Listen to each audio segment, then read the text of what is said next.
morning from SpaceX headquarters here in Hawthorne, California. This morning's Falcon 9 launch is scheduled for 10:34 a.m. Pacific Standard Time or 18:34 Universal Coordinated Time. Our launch window is just under 25 minutes long and closes at 11 a.m. Pacific Time. I'm Lauren Lyons, a senior engineer in our Flight Reliability Department, and welcome to the webcast for the Spaceflight SSO-A SmallSat Express mission. For this mission, we are flying a record 64 satellites for our customer spaceflight. This is the largest number of payloads ever launched from a US-based rocket. This flight is also particularly exciting for SpaceX for another reason.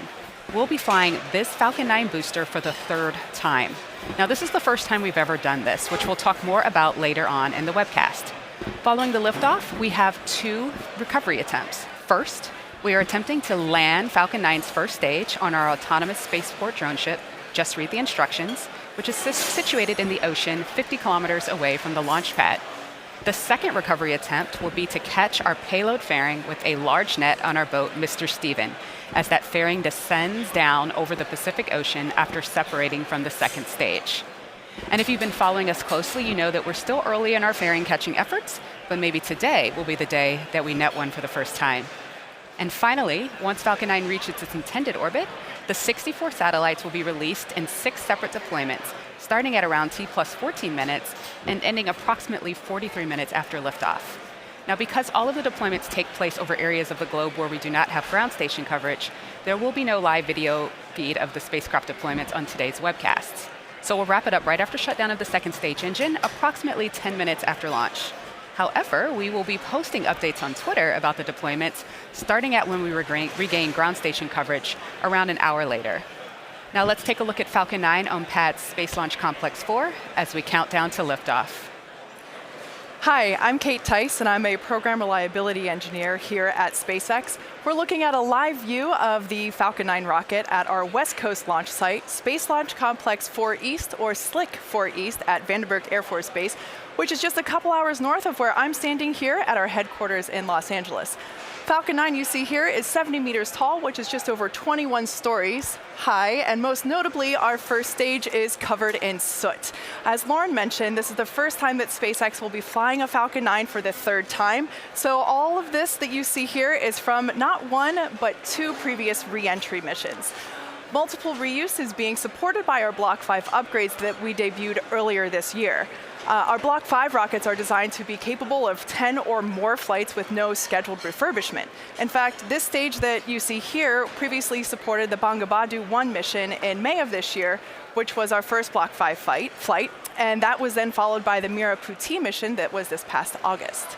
With a successful launch this morning, this booster will have launched from each of SpaceX's 3 launch pads, SLIC 40 and Launch Complex 39A, which are our 2 pads at Cape Canaveral in Florida, and now SLIC 4 East at Vandenberg, which makes today's mission the very first SpaceX launch pad hat trick.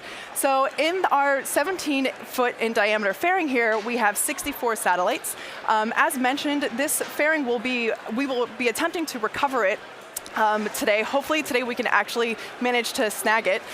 This attempt we will be aiming to catch it and recover the fairing in the supersized net that you see there on our recovery ship called Mr. Steven. That's currently stationed in place out in the Pacific Ocean in preparation for today's attempt.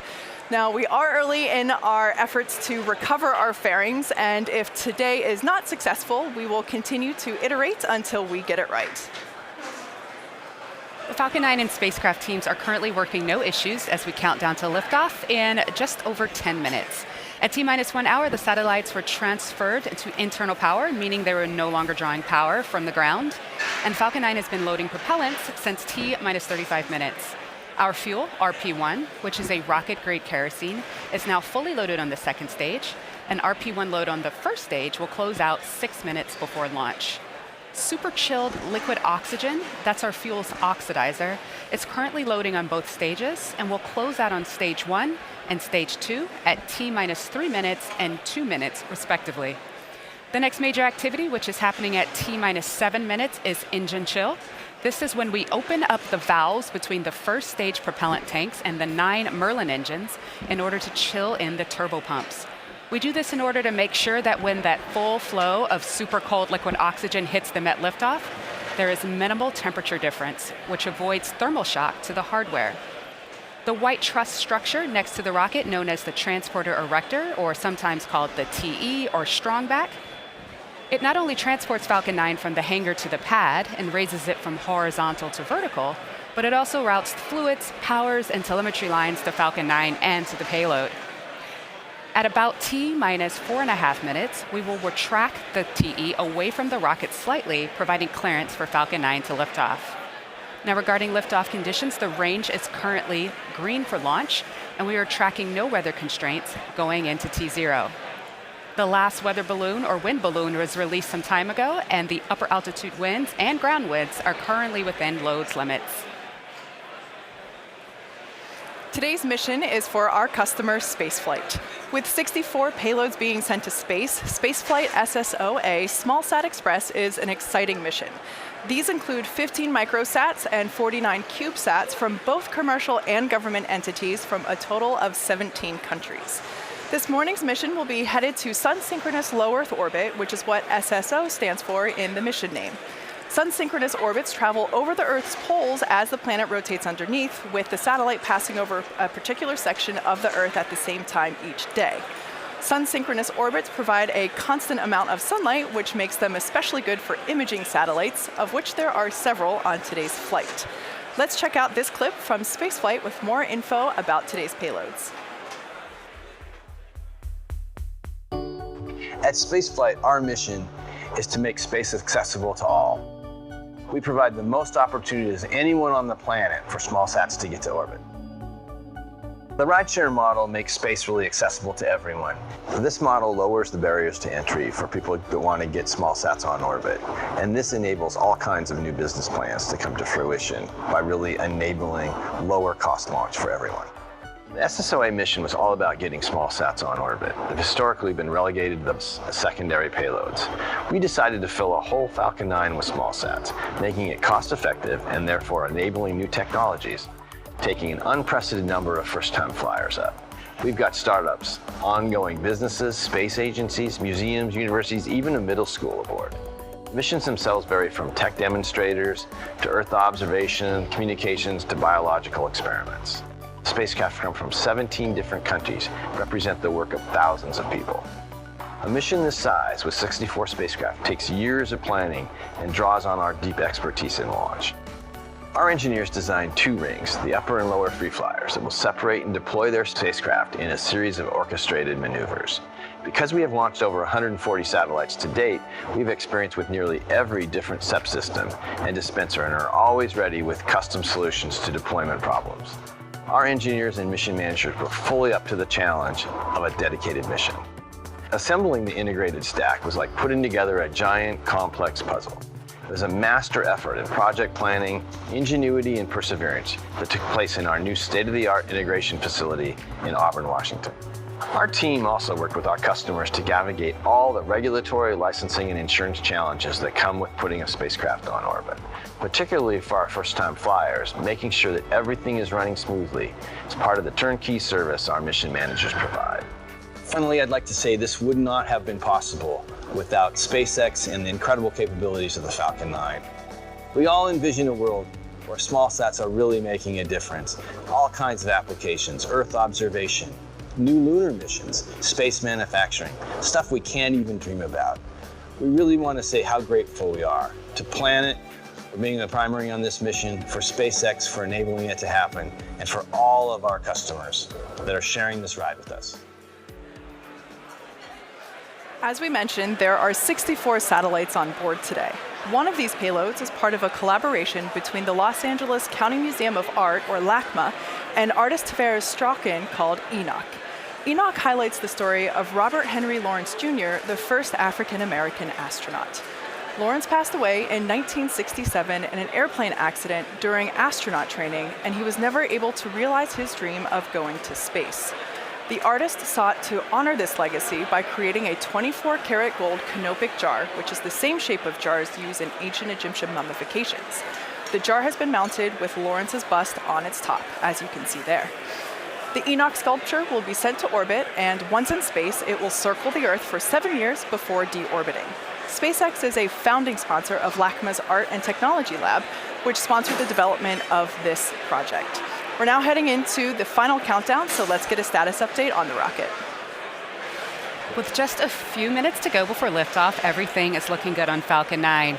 Fuel is fully loaded on both stages, and LOX is getting there as well. At T-minus 1.5 minutes, we will start vehicle gas closeouts. That's completion of all helium and nitrogen gas loading and the closing of all the valves to those systems. Around that time, you'll also see a large cloud of white gas coming out of the TE. This is expected. This is us venting out the liquid oxygen lines on the TE into the air, making sure that excess oxidizer isn't in the path of Falcon 9's plume at liftoff. At T-minus 1 minute, Falcon 9 will go into startup. You'll hear that on the countdown net. This is when the vehicle stops listening to requests from the ground, other than an abort, of course, and instead is controlled by the flight computer from then on through launch. Now, as a reminder, if anyone calls a hold on the launch today, we will try again at a later date. Falcon 9 and the payload are currently tracking no issues. The weather is go, the winds are go, and the range is green for an on-time launch today. Now, with 3 minutes to go, let's listen in on the countdown nets.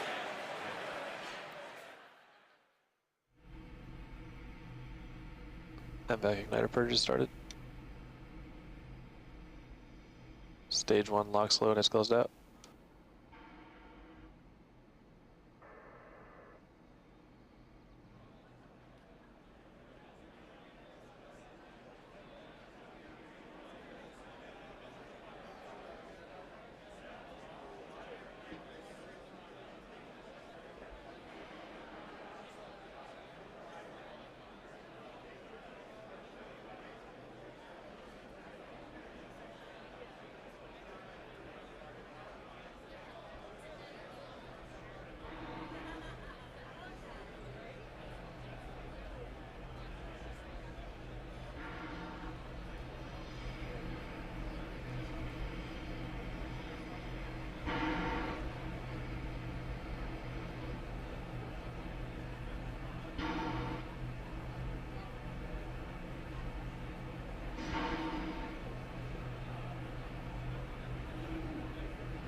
Stage 2 LOX load is closed out.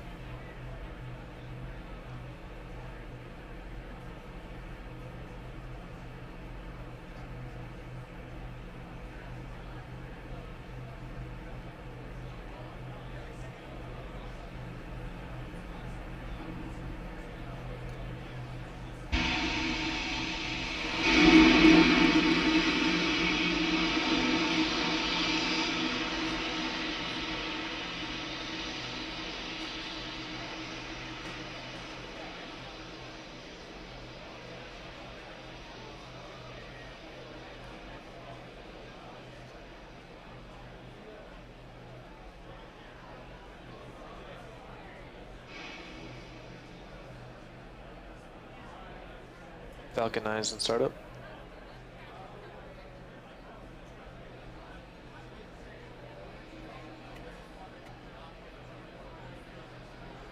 Stage 2 is pressing for flight. It's launch drifter on countdown 1. We are go for launch.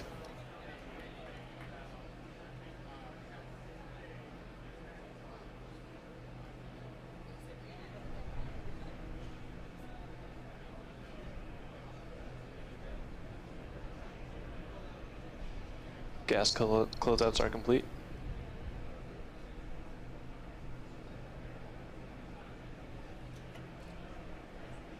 Stage 1 pressing for flight. T-minus 15 seconds.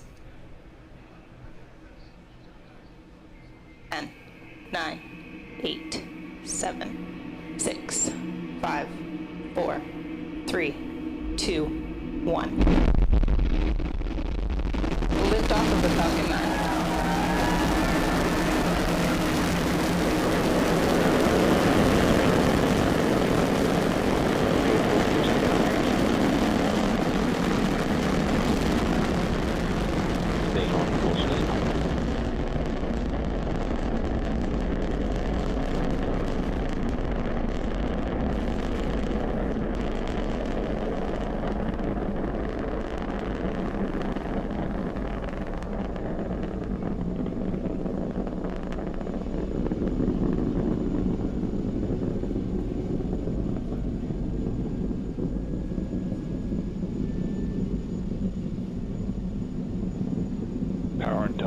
nominal.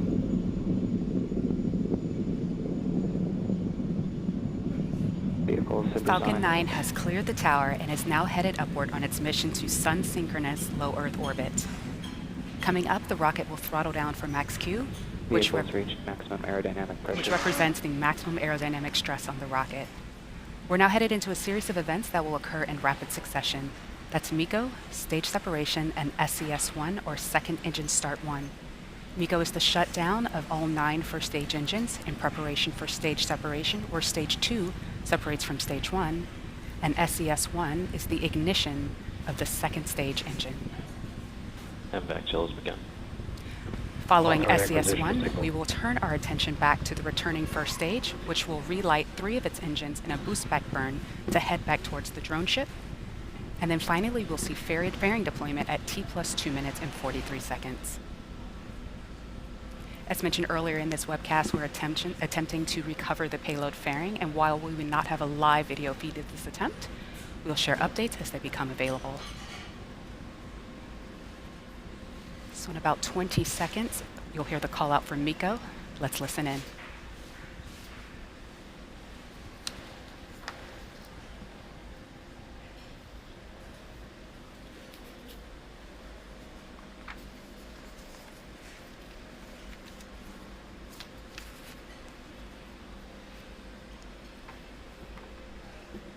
We have MECO.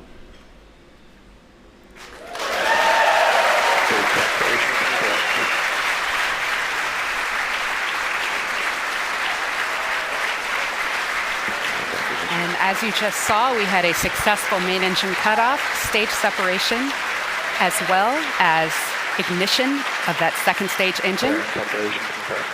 And there goes that fairing. And there you can see all 64 of those satellites on stage 2 headed to sun-synchronous orbit.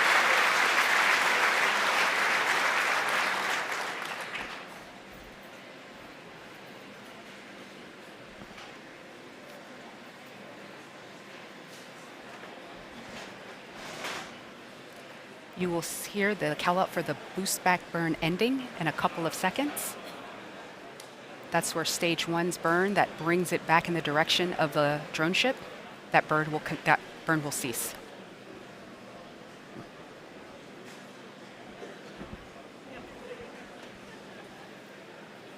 Stage 2 trajectory nominal. And we are hearing that the stage 2 trajectory is nominal and performing as desired. You can see those beautiful grid fins popping up on the left side on stage 1 as it makes its way back down to the drone ship.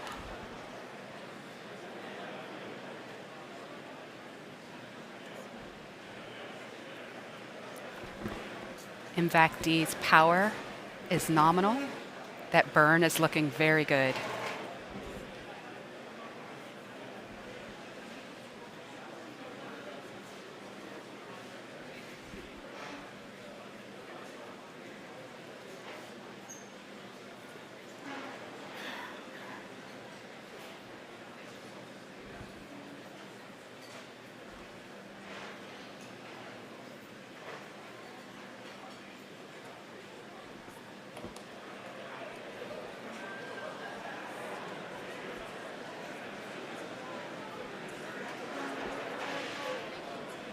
Stage 2, MVAC-D engine continues to look good. Temperatures and chamber pressures remain nominal.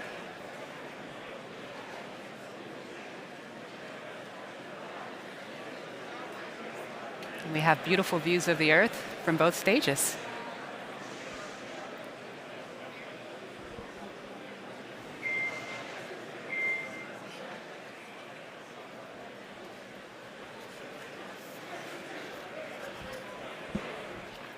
So just a quick recap in case if you have just joined us. We just had a beautiful liftoff from Vandenberg Air Force Base, our West Coast launch site in California, followed by amazing footage of stage separation, main engine cutoff first, then stage S separation. And we see the second engine there ignited and carrying our payloads into the proper orbit. Now on the left side of your screen there, you see our first stage, which is coming back down to planet Earth as we're hoping to land it on our drone ship this morning. So coming up in just a few seconds, we'll be initiating the re-entry burn. This is designed to slow the rocket down as it re-enters Earth's atmosphere. Then just a couple minutes later, we'll perform the final burn, also known as the landing burn, and that will decelerate the vehicle to a gentle landing atop of our drone ship. So there's the visual confirmation of that re-entry burn.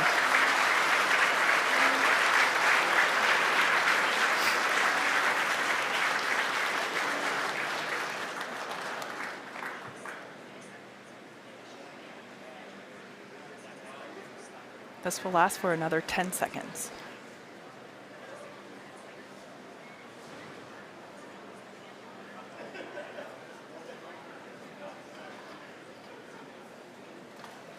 Okay, so now that re-entry burn has ended, we have less than a minute until that third and final landing burn will happen, followed by Stage 1 touchdown. FPS has saved.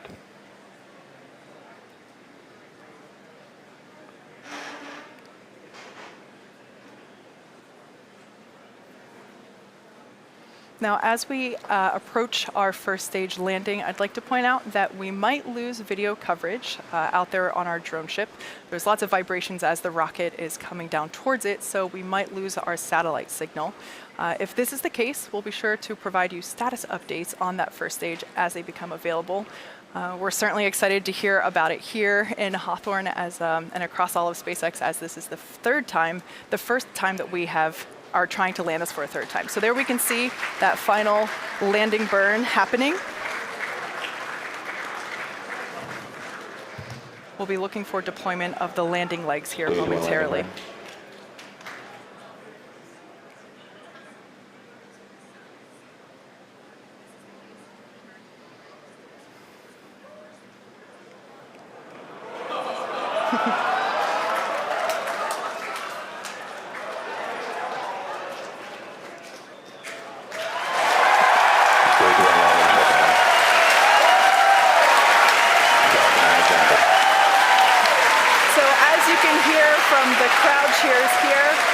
Falcon 9 has touched down for the third time.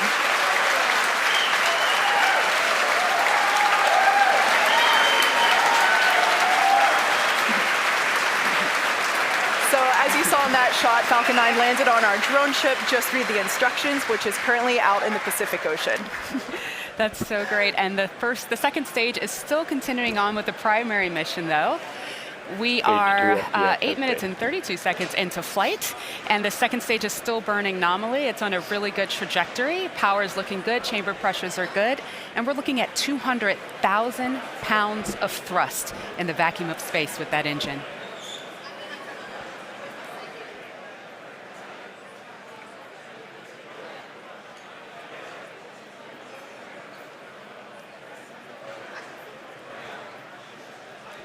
So the second engine cutoff, or SECO, that's where we're going to stop burning this engine, because ideally Falcon 9 will be in its intended deployment orbit. That's coming up in about 50 seconds.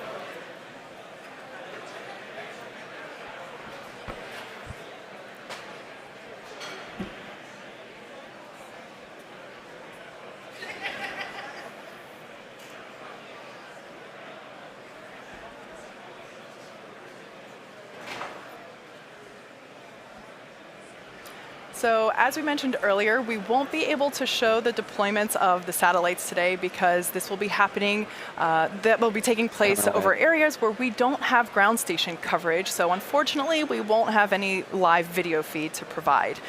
Because deployment won't be viewable, we will end our live webcast soon after the second engine cutoff, but please continue to follow along on SpaceX Twitter updates for payload deployment as they become available. All right, we should be expecting SECO, and there it is. Let's listen in for whether or not the orbit's good.